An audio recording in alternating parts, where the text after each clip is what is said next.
Well, falling off his chair next to me was Nick Forrest, who is the UK Economics Consulting Leader from PwC UK, and Steen Jakobsen here, who is the Chief Investment Officer at Saxo Bank. And we have a European view here and a China view here, but they will mix together as we kind of give you a broader macroeconomic look at what's going on. Because the overarching theme of the festival is, how do we get the next 10 years right? And when I was looking at that, I was thinking, well, that's kind of a tall order, considering it's difficult to know what's going to happen in the next 10 days these days. So that kind of gives you a sense of the resilience the economy is going to need to have to basically get through the amount of shocks and uncertainty that we seem to be faced with, and the overlapping crises that are just kind of unfurling across the world at the moment.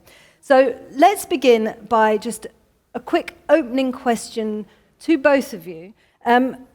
If we look at the kind of global economic situation today, what are we seeing? So let's start off with a UK and also an EU perspective. Nick. Thanks, and good afternoon, everyone. Great to be with you this afternoon. So the economic outlook, if we just rewind back very quickly, so we recovered from COVID pretty quickly, didn't we? We were pleasantly surprised how quickly we got to pre-pandemic levels of economic activity.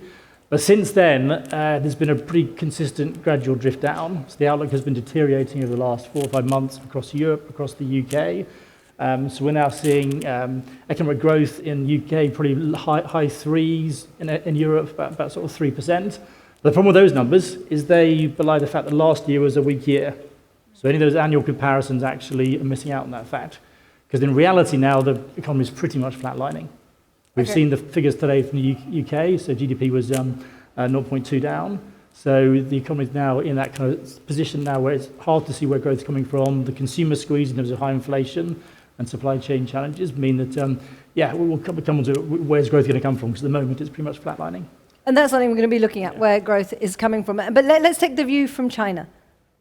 I think it's pretty clear we live in the single biggest paradigm shift we've seen in the last 2 decades. And the culprit for that, of course, is inflation. I think most people in the audience will say inflation is negative. I think it was the needed injection into the economy of the old model. So the regime that we were in was debt financing, and that is very much what China is still trying to achieve.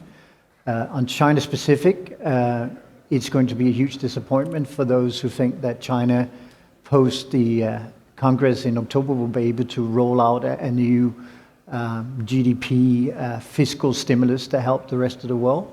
And that has much to do with the fact that the zero tolerance policy is inefficient.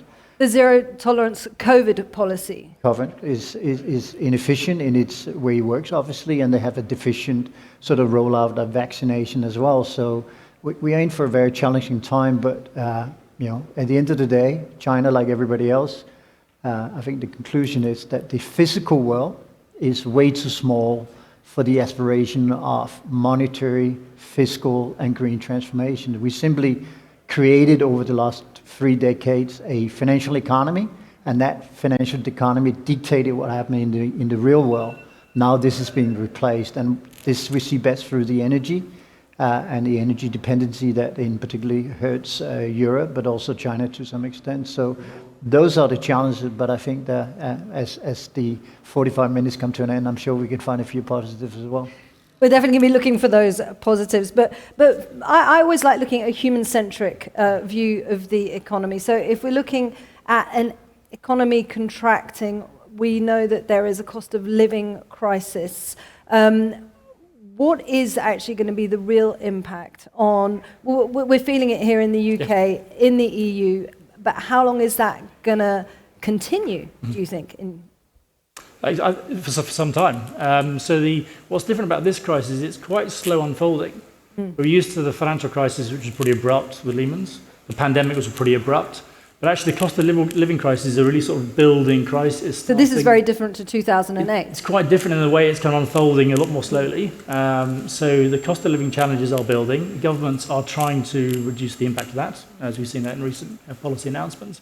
But that impact will just build and build, particularly once we get to the end of the year, in winter, Northern Hemisphere winter, because the energy costs will be so much higher.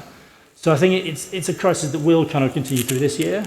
Inflation will eventually peak in annual sort of terms. Once we get into next year, it'll start coming down again. I think quite quickly as well through next year. So it's about an 18-month period now. I think that's going to be pretty acute in terms of consumer stress, that cost of living crisis, the political need to be supporting particularly vulnerable groups. I think that's going to be the biggest issue politically and economically for the next year and a half. And so then if we look at in terms of within China, how does that play out in kind of a state where you have President Xi who controls everything? You see a middle class that is being squeezed, protests taking place. What's life going to be like for your average people in China? So differently from Europe and certainly the US, the Chinese being a planned economy, has far higher strategic reserves.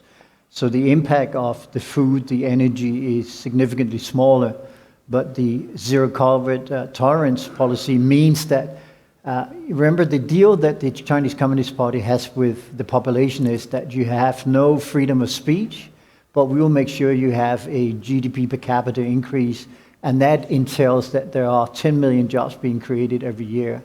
Right now, we're looking at a huge unemployment. So where Europe has a direct impact on the consumption pattern, I think the Chinese result of what's going on globally right now is that the social unrest, the social fabric is under attack because the inability to actually deliver 10 million jobs is going to be the number one issue that sits with families. Don't forget, the single biggest household expense for most families is education for the kids. If that investment does not translate into actual return in terms of a job. We are talking about Shanghai now starting jobs paying somewhere around $1,000 to $2,000 with the living expenses that is not too similar to what it is in London. So different impact, but coming from the same sort of policy inaptability that is happening. And what impact does China's slowdown have on the UK and Europe? So it's another headwind. There are many others, and the economic recovery for the UK was more driven by consumers and the domestic economy here. But it's another factor that's just an unfortunate headwind in terms of finding growth. So trade's not as important to the UK as other trade-based economies, but it doesn't help, does it? And what about Brexit? So that's rearing its head again, and we were talking about the impact that is having on the economy, figures that were kind of masked by COVID, but what is emerging today? Yes, I think COVID had a far bigger impact than Brexit or indeed the global financial crisis, but it was short, sharp, and we've sort of recovered most of that ground, and the long-term impact of COVID really may not be that much. Actually, in some areas, actually might have accelerated trends that are quite helpful to us.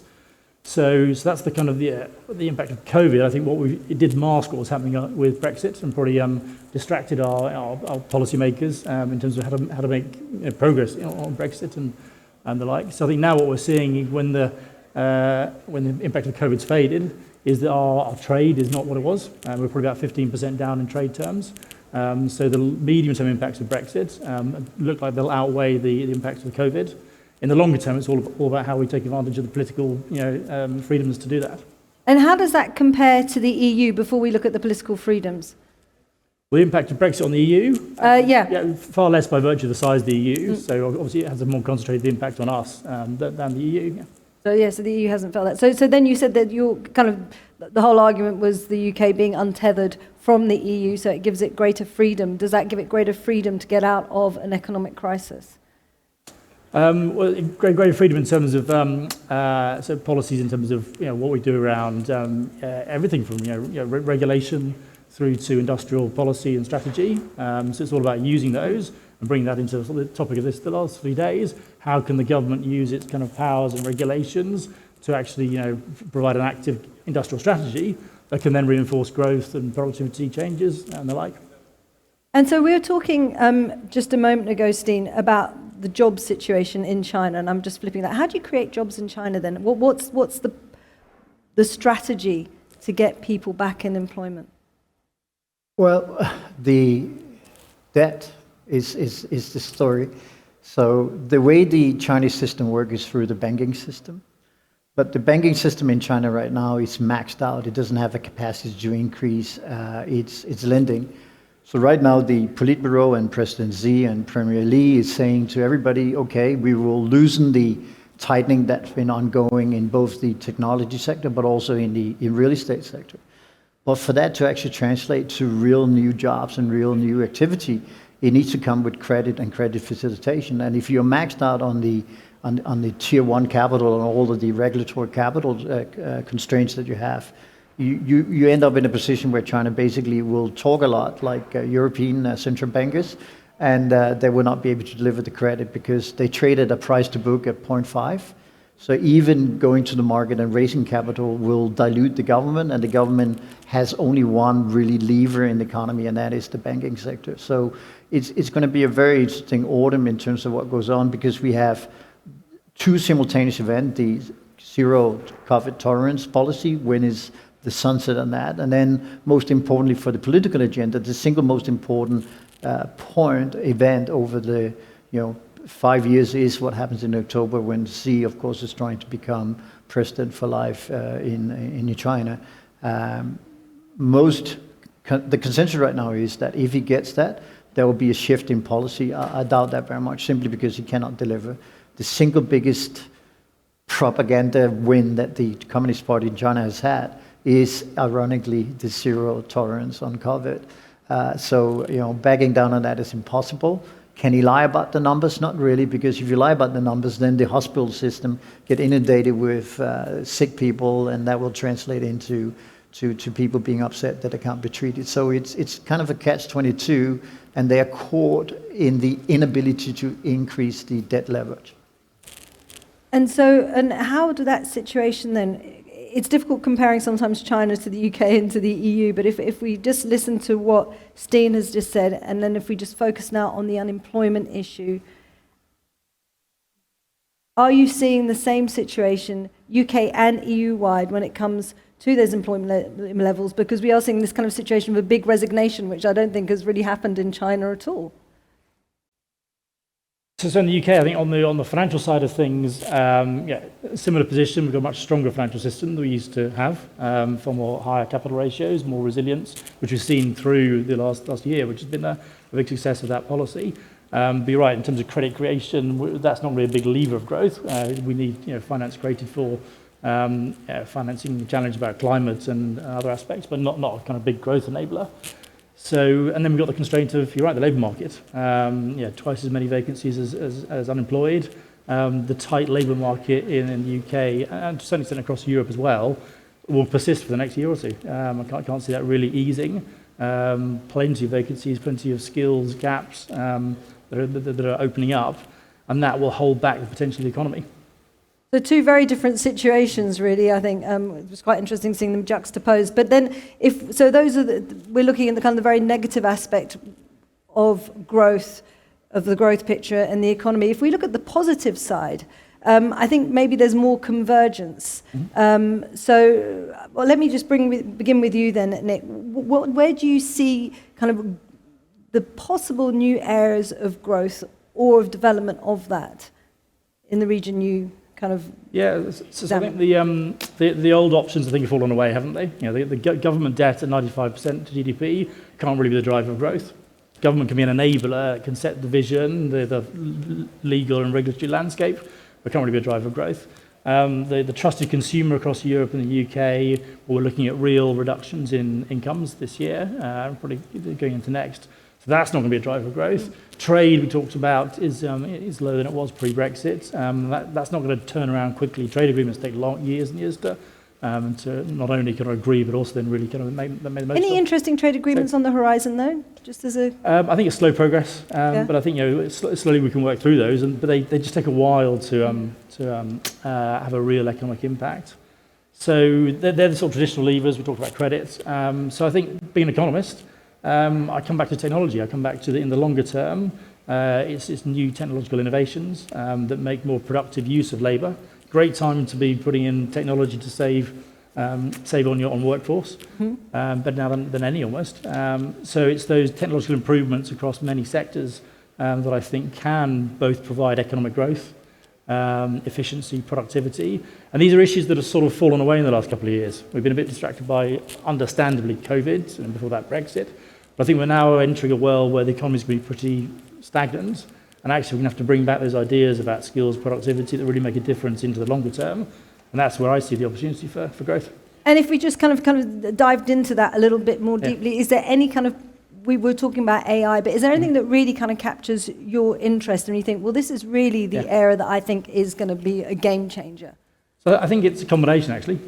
So at PwC, we've done a number of studies on the economic impact of drones, whether that's kind of through sort of monitoring or through last mile delivery. We've looked at the economic impact of blockchain, whether it's payments or contracts, artificial intelligence, AR and VR. They all play a role, and each of them, I think, we've in our studies come up with economic impacts of tens of billions of pounds. I think the drones was 45 billion. I think the AR and VR was about 62 billion by 2030.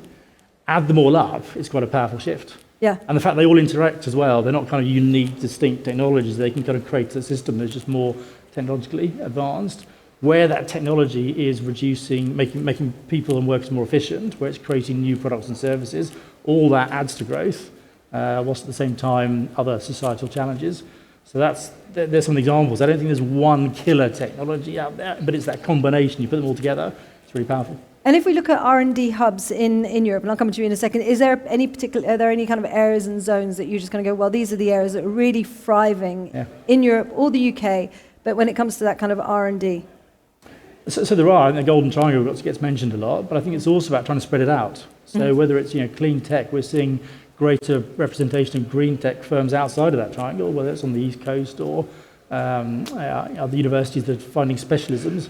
So I don't think it's about concentrating it too much. You need a nice ecosystem of academia, business with a local market strategy or regional strategy, but it shouldn't all be in one place. I think actually trying to spread that out would be more consistent with levelling up and spreading that kind of activity around the country. And so then just give us the picture from China then when it comes to investing in technological improvement and the kind of correlated economic growth. Is that something the Chinese government, President Xi, has kind of up his sleeve, because it tends to be something you associate with China when you think about Beijing? Unfortunately, he's using the European Commission's green washing of everything to create a story about potential growth. So China wants to be CO2 neutral by 2060, and he thinks, and his advice, that the advice he's giving is that that's going to change it. But the problem with that is that, if you ask me the same question, what is the best investment over the next 10 years, I have absolutely no doubt it's going to be energy, energy, and energy. So this digitization, this talk about green transformation is really relevant, because if you look at the world today, we have a deficiency in energy globally. We have underinvested in CogX structure. We have underinvested relative to regulation. We are underinvested relatively to every single factor that you can find. And that's the reason why we are where we are at in terms of prices. And for the record, when we look for the winter prices, when we look at freight rates, LNG, we are at all-time high. So, if you can hedge your long-term energy cost as a company, as a person, 5 years out, because the energy is going absolutely north. To put this into perspective, the S&P energy component was 2% of the overall valuation. The 5-6 biggest company, all the platforms that we all know the name of, they were 25%. So you had a financialization of the market. We're all going to do platforms. Unfortunately, to do that, you need electricity, you need generating utility functionality in grid networks and the likes, and this going. So what the world has come up with is a world where, today at CogX we celebrate digital AI and all these things, and they are, in my best at sort of analysis, really is marginal utilities that can improve at the margin. The problem is that the basic problem we have is the inability to do baseload energy. All of the energy alternatives that's been created, or all the new investment that is promised, will come online at the earliest in 2026. So in this period, we're going to live what we in the market calls, how do you get lower prices? You get that through higher prices. So in order to change a dynamic sort of substitution culture between, taking money out of CogX sort of broader theme and move it into energy is the only thing that's going to mitigate it, because simply that's where productivity is going to be. On the flip side, the positive side of this is that if you think about the AI and digital and green transformation, it's really a technology boost, and it's all about having faster internet or better databases. But the problem for the next 10 years sits with actually having better people, better education, better apprenticeships, and more productivity in the real economy. So I'm not saying that that AI and digital and everything else is not important. I'm just saying the net contribution marginally over the next 5 years is going to be marginal and very small marginally, because the focus, the capital, the allocation, despite the green taxonomy of EU, despite the green government in the UK, it's not going to be able to what people need, which is that when the switch on the electricity is supposed to be on, and when you want to watch your Chelsea lose on the weekend, you got to have it on TV, and you're not going to be able to do that unless we change fundamentally how we set up society. So this is, to me, the single biggest wake-up call in my over 30 years of doing this job, simply because we remain extremely naive on what is productivity and what is not. Productivity only correlates to one thing, that is basic research and education in terms of skill. It's not that we need just engineers. We need companies being forced to do apprenticeship across the board. We need to reallocate capital to local communities. In the old days, if you were in Sheffield, you would go to the local bankers. If the local bankers didn't deliver, some of the local business people would get together and actually fund it. Now you go to a bank in London that puts it into computer and say, no, thank you, we're not going to take that risk. So I think fundamentally we sit in front of the most exciting 10 years ever in history. And I think this is the opportunity where we grab productivity and we create a more balanced economy. And that's when AI and digital and green transformation will start to work, when we have the fundamental sound approach to it, which is that people generate growth, people generate productivity. Okay, well, so let's break that down a bit. So Nick, first and foremost, what's your reaction to what Steen has just had to say? Because it's quite involved. But ultimately, if you want to kind of grab that productivity, what are the keys for you? So I think I totally agree that the sheer numbers involved, the amount of investment that's needed in rewiring our energy system, whether that's new sources of supply, renewables, or whether it's just system resilience, pipelines for gas, battery storage, the list goes on. Those numbers I've seen, the trillions globally. So the size of the problem and the amount of capital that needs to be deployed in that space is huge and will dwarf anything that probably goes into some of the technologies I've mentioned. But I think it is a problem of the next 3, 4, 5 years. I think it's a problem that needs to be focused and cracked. But then I think longer term, I think technology offers that longer term potential to really transform products, goods, services, public services, the way we live our lives. So I think in the longer term, I think yes, energy's played a huge role in human development and how efficient we can create energy. So an energy transition in 3 to 5 years. Well, I think there's a short-term challenge we need to get through, particularly in Europe, around fossil fuels, Russian supply of gas and oil. So there's a short-term challenge, which is more than just this winter. It's a number of years. There's then, I guess, a slightly more medium-term. How do we really get towards net zero in terms of generation, supply, and mix? So it's not going to be over in 3 to 5 years. Nuclear power stations take 10, 12 years to build. So this is not. But I think the concentration of how we're going to solve the problem, I think, is the next 2 to 3 years. And the key areas of investment? In energy? No, beyond energy. Well, I think that beyond energy, I think we come back to people. I think it's all about people ultimately will use technology. So I think it's investment in skills, training people up in both the green skills or digital skills. That I think is the biggest asset to drive productivity. Okay, so then if we look at what we've just been discussing, we draw those strings together. Investment in education, in skills, a transition away potentially from fossil fuels and into green energy, hopefully. What would you say healthy growth looks like, and what does a healthy economy look like? And how much time would that take to achieve? And I'll pass this to either of you. 2 minutes. 2 minutes.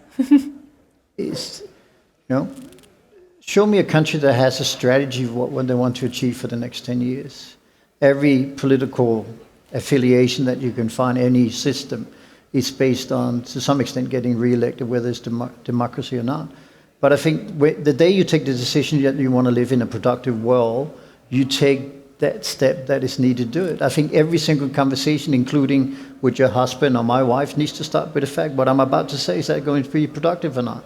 If it's not productive, it has a certain alternative cost that needs to be measured up against the productivity. So yes, I always say my wife is right, because ultimately that is the most productive for me in terms of what I do. But making fun of it, it is also the same. Imagine every government meeting started with, we're going to do X, Y, Z because of productivity or not. I mean, Boris Johnson would be out of office in like less than 2 seconds, right? And so would the majority of all politicians. So it's a matter of, in 2 minutes' time, deciding you want to be the most efficient economy, and to set that into stone, of course, you need a constitution which is strong. And if we look at Europe, we're under massive attack across Europe. I spent the last 2 weeks in the CE, very big attacks, very big concern about, Moldova's ability to sustain what is potentially coming next from Putin and everything. So at the end of the day, we are rich. The UK society, European society is rich because we've got a constitution, equal access to education. Let's build on that. So it's not very complicated, and that's the problem. Take technology. I mean, maybe I should ask the audience, but why isn't blockchain used to fight corruption? It's the biggest and simplest way to do it. But for some reason, the power system remains adrift from this. I mean, we can discuss crypto, as I know we've done on this stage earlier this morning, but at the end of the day, we shy away from everything that actually makes sense, in my opinion, and that is the big difference. So the building blocks are there, but they're not being used? No, because I don't know why. It's very difficult. I mean, I understand why it doesn't work in UK, because the Prime Minister has no interest in facts, but in other parts of the world that are more rational, I don't understand. Even my country, Denmark, which is supposed to be the happiest in the world, right? Very inefficient way of conducting policies. And and my final point being that if we realize that we cannot plan anything, randomness is, in my opinion, 80% of our life. But imagine we instituted productivity as number one rule, and number two rule is that everything in life is trial and error. Imagine you lived in a society and in a working environment where everyone benefits from trial and error. And for the record, every single innovation that's ever been done has been based on someone failing a million times first, right? But despite this, when we educate engineers and toolsmiths, whatever, we're all building up perfectibility. The fact that we can reach perfectness, I mean, no one ever have invented anything from being perfect, that's for sure. So not a particularly positive outlook then? Super positive. Super positive? Yeah, I mean, I am the single biggest believer in people and people's innovation, people's skills, and investing in people. I think anyone who wants to be a technologist and invest only in online and platforms, whatever, they're the most negative people I'm ever going to meet. They are disassociated themselves from productivity, from the greatest thing in life, which is sitting down with friends and disagree about everything. But keeping the respect and learning every single day. So the trial and error, I think, is a super compounding positive way of approaching life. Okay, so trial and error, a positive way of kind of improving our lives, but trial and error with a global economy, trying to achieve growth, reduce inequity. Just tell me, what could some of those methods to achieve that be, and what does that healthy economy and healthy growth, what does that look like, and how is it achieved? So let's stay realistic. So I think a slightly different take on the question would be a healthy economy, I think, has to be balanced, and this is where I think we can be a bit more optimistic. I think we're sort of learning and moving towards that a bit better, whether that's balance or whether it's inequality, whether it's kind of, economics is not all about GDP, companies are not all about profit. I think we're learning to kind of incorporate those wider stakeholder perspectives in running the economy and in running our companies. So I think a healthy economy is more balanced, and I think we are moving towards that. What are the steps that we can take? Well, I think it's we're now doing a lot more work on things, topics like ESG and understanding what's important, both the E, the S, and the G. That's a very practical level of the. And COVID's accelerated that. Yeah, I think we've seen the inequalities rise in COVID. We've seen the need for sort of social, both policies by government, but also businesses taking a lead on that. We've also seen investors really actually seeking out those kind of investment opportunities that do deliver an ESG outcome as well as a financial outcome. The two can go hand in hand. So I think we've moved along that journey to a more balanced world, or that's the direction we're going. So that's one area to be positive. Okay, so one thing to be positive about. So we've got 13 minutes. Apologies. Yep, questions, fantastic. Well, we have a gentleman just in the front here, or we can work our way back or forwards, as you wish. You just give us your name and then just your question and who you'd like to ask it to. Thank you so much. Quick one, Yolanda Lanquist from the Future Society. Quick one. On productivity, many of our top engineers go to big tech companies, which often abroad, America, and that can pose one concrete problem, which I see as a big headwind that I wanted to catch your thoughts on, which is cybersecurity and lack of cybersecurity capabilities in SMEs and government. What should policymakers do? Thanks. If you agree that it's a big issue. We know that the number and scale of cyber attacks are increasing dramatically. Who feels best placed to answer that? I mean, for me as an investment officer, cybersecurity is an overweight for the same reason that you mentioned. I don't necessarily see the fact that top engineers go to big companies as a big issue, because I don't think top engineers does more productivity than someone who's a toolsmith that come up with a better wall for how you do the flow of water or whatever. So I don't think you shouldn't measure a country's productivity by the number of PhDs or engineers in the economy. You got to be from the bottom up. How do you allow the fruits of cooperation, collaboration? I mean, some of the best factories in the world actually have a rule that an engineer cannot sit next to another engineer. Simply, they need to sit next to someone who has experience of being in production and working with the materials and everything else. I think the new society is not the focus on it's the combination, it's the collective of the working force more than individuals into it. But cybersecurity remains the single one factor that we have in the world. I agree with that totally. And for me, as an investor, that is one of the technologies aspect I still continue to be overweight in. And we have, I think if we're quick, we can try and get loads of questions in. So, Hi, James Hutton Mills. Broad question. I think over the last 30 years, we've enjoyed a really optimal environment in terms of lowish interest rates, relatively benign economic growth, which has led to investment and productivity gains, investment in technology and so forth. But we're now faced with the spectre of inflation, which might actually be sustained for a period of time. So I just wondered if you could give us your thoughts about a sustained period of medium to high inflation, let's say for the next 2 to 3 to 4 years, and what you think that means.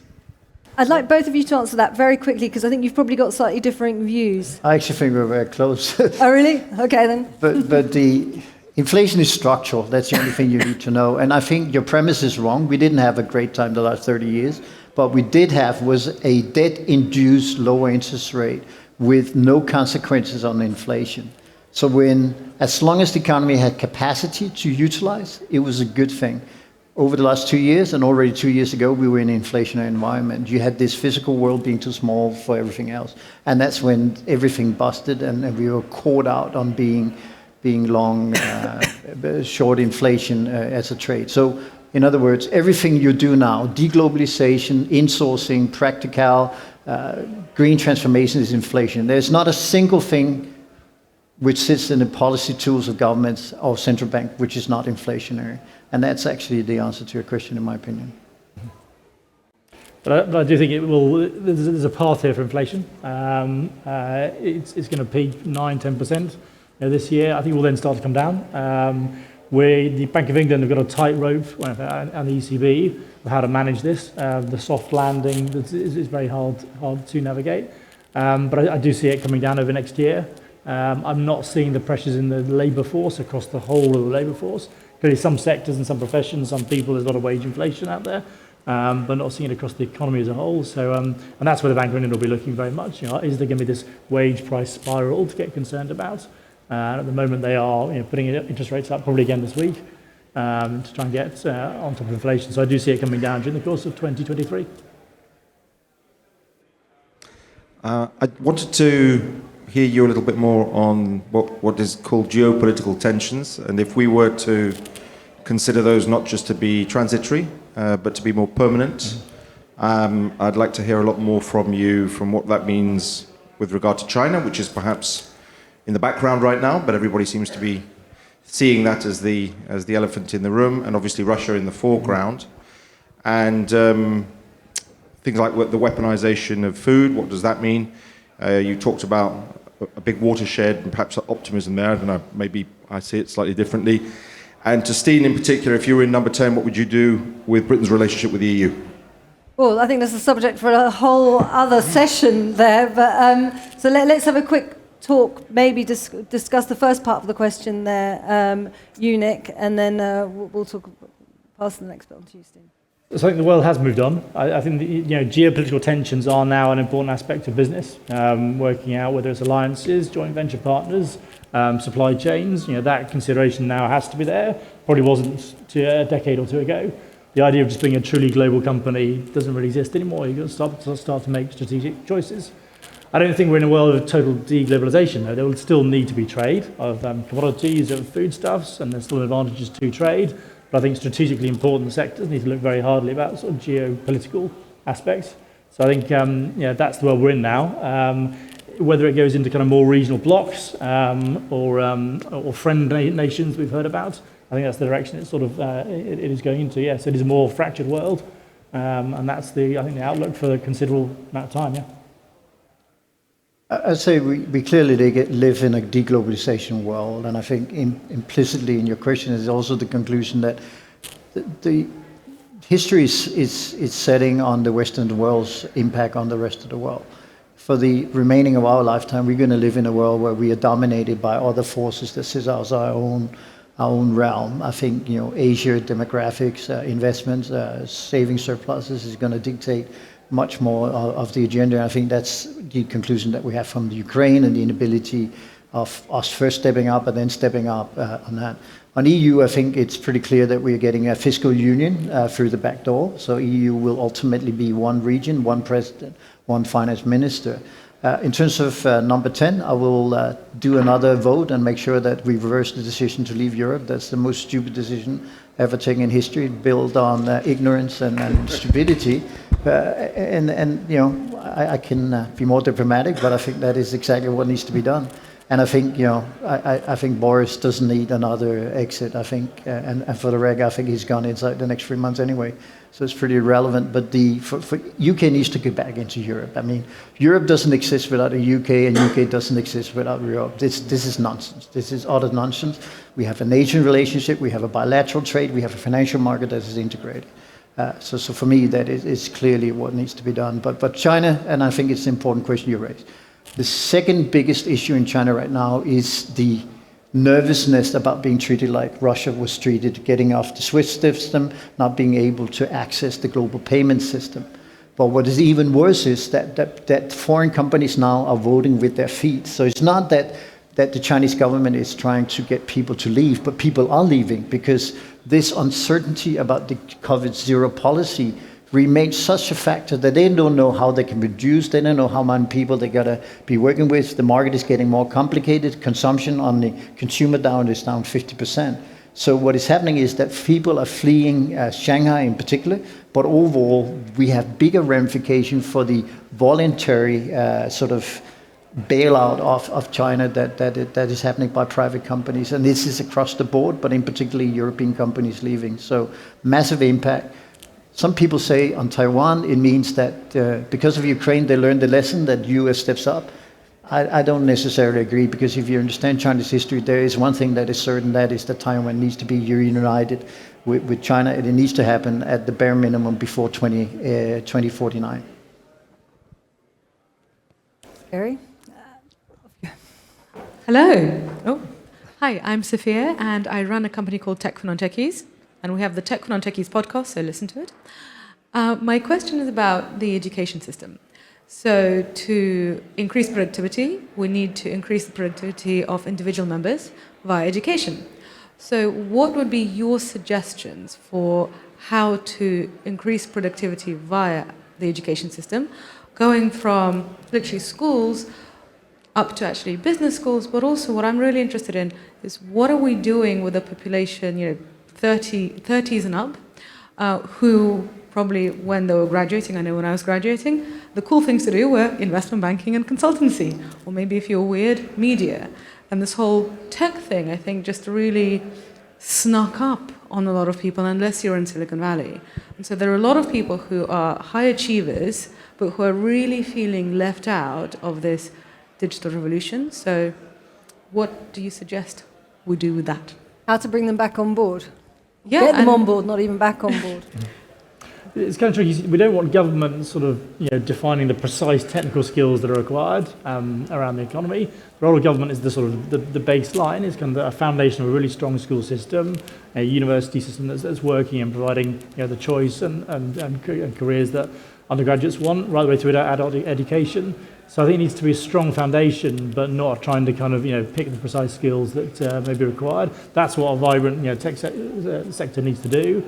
The government can also, the wider landscape for regulations or access to finance, all those other enablers being in place, that will then draw in demand for people and the skills. So I think the government can do two things there to support the tech sector. The best jobs the next 10 years is going to be in energy, in the real world. So reset some of the migration that you talk about. Now, for God's sake, no one needs to be an investment banker. We have plenty of those, and economists too. So that will self-regulate. And the other part is we need to revise the education system. Think about it. Education has been going on for hundreds of years, and we still put children to sit down from the age of 5 on a school bench.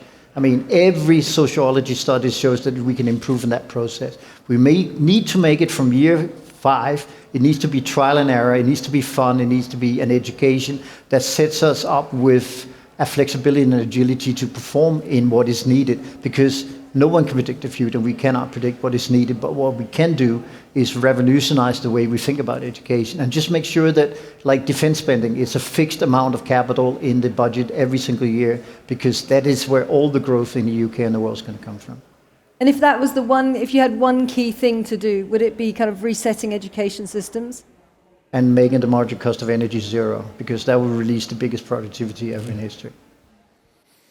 I think what's changed in the last 10, 20 years is the number of people that don't think they'll be, or think they'll be in a different job by the end of their career.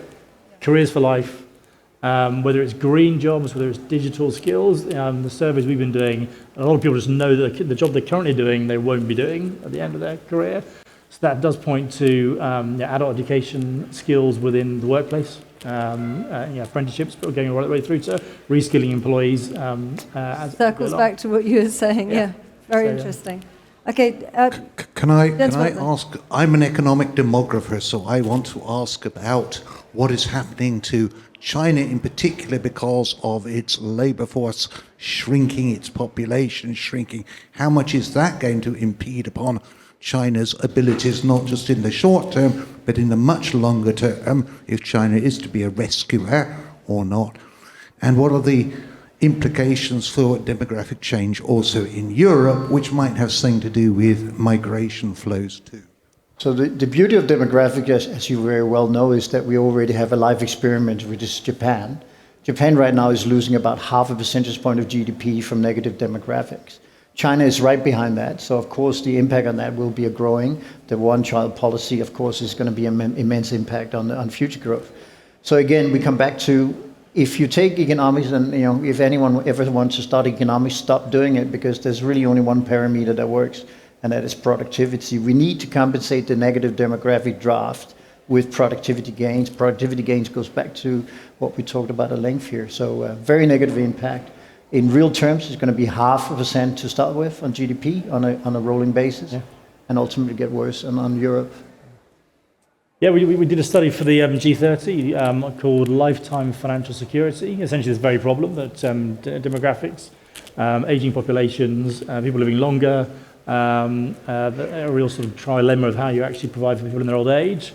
I think it talks to kind of greater participation in the workforce for older workers. How do we keep people doing work for longer? It talks to looking at retirement ages and how much time there is after retirement in people's lifetimes, but also making more of the investment, the investment world and investment returns. But that comes back to productivity. So these are not easy. Demographic challenges are not easy to fix, and you can sort of see the trends unfolding, but they are very hard to. There's no silver bullet when it comes to demographic trends. Well, absolutely fascinating conversation. We've touched on so many different topics, and you see how complex this is because there's so many different parts of the puzzle. But do join me in thanking Nick Forrest and Steen Jakobsen.